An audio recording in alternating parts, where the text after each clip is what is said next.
UP में बहुत से लाभार्थी ऐसे हैं जिनका जो वृद्धावस्था पेंशन का फॉर्म है वो सब कुछ सही है। बहुत से लाभार्थी जो कमेंट कर रहे हैं कि उनका जो फॉर्म है वो करीबन 9 महीने, 10 महीने, 8 महीने, 7 महीने, 6 महीने से सब कुछ कंप्लीटेड है, लेकिन उनके खाते में जो वृद्धावस्था पेंशन की राशि है वो अभी तक नहीं आ रही है। तो आज की वीडियो में हम यही जानने वाले हैं, जिन भी लाभार्थियों का सब कुछ कंप्लीटेड है और उनके खाते में अभी तक एक भी पेमेंट है वो नहीं पहुंचा है, तो उनके खाते में जो भी वृद्धावस्था पेंशन का पेमेंट है वो कब से लगना स्टार्ट हो जाएगा। कहने का मतलब ये है दोस्तों, कब से जो पात्र लाभार्थी हैं उन्हें पेंशन का लाभ दिया जाएगा, ये आगे वीडियो में हम जानने वाले हैं। तो वीडियो में आगे बढ़ने से पहले मेरी आपसे बस छोटी सी रिक्वेस्ट है, अगर आप लोग मेरे चैनल पर पहली बार आए तो चैनल को सब्सक्राइब कर लीजिएगा, जिससे कि चैनल पर कोई भी वीडियो अपलोड हो तो जिसका नोटिफिकेशन है वो आप तक सबसे पहले पहुंच सके और आप लोग किसी भी जानकारी से वंचित ना रहें।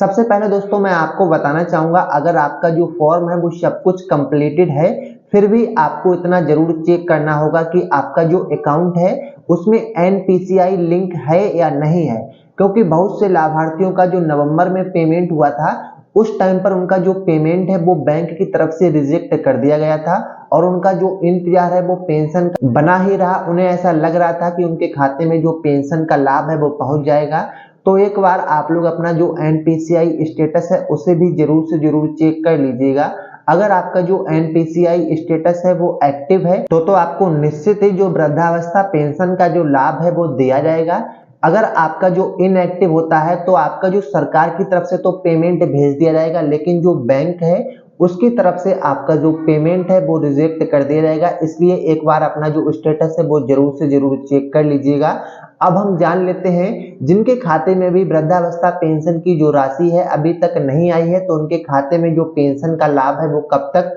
सरकार की तरफ से जो भेजने का काम है वो शुरू होगा। तो जितने भी लाभार्थी हैं वृद्धावस्था पेंशन का इंतजार कर रहे हैं, तो ऐसे सभी लाभार्थियों के खाते में 15 मार्च से लेकर 20 मार्च के बीच में उनका जो पीएफएमएस स्टेटस है वो वैलिडेटेड कर दिया जाएगा और उनके खाते में जो भी वृद्धावस्था पेंशन का अमाउंट बनता होगा, जैसा भी आपका जो फॉर्म है वो एक्सेप्ट हुआ होगा। अगर आप लोग ये मान के चलिएगा अप्रैल मई जून की जो किस्त आ चुकी थी उसके बाद आपका जो फॉर्म है एक्सेप्ट हुआ है, तो आपके खाते में 9,000 रुपए का जो पेमेंट है वो आएगा। इसके अलावा अगर जून जुलाई अगस्त का जो पेमेंट है वो हो चुका था, उसके बाद आपका जो फॉर्म है वो एक्सेप्ट हुआ है, तो आपके खाते में 6,000 रुपए का जो पेमेंट है वो आएगा। इसके अलावा उसके बाद भी आपका जो फॉर्म है वो एक्सेप्ट हुआ है तो आपको 3,000 रुपए की जो राशि है वो दी जाएगी। लेकिन आप लोग ये मान के चलिएगा मार्च के महीने में आपके खाते में जो वृद्धावस्था पेंशन की राशि है वो निश्चित ही आ जाएगी। तो मैं आशा करता हूं जितने भी वृद्धावस्था पेंशन के लाभार्थी हैं सभी को जल्द से जल्द पेमेंट का जो लाभ है वो हो जाए।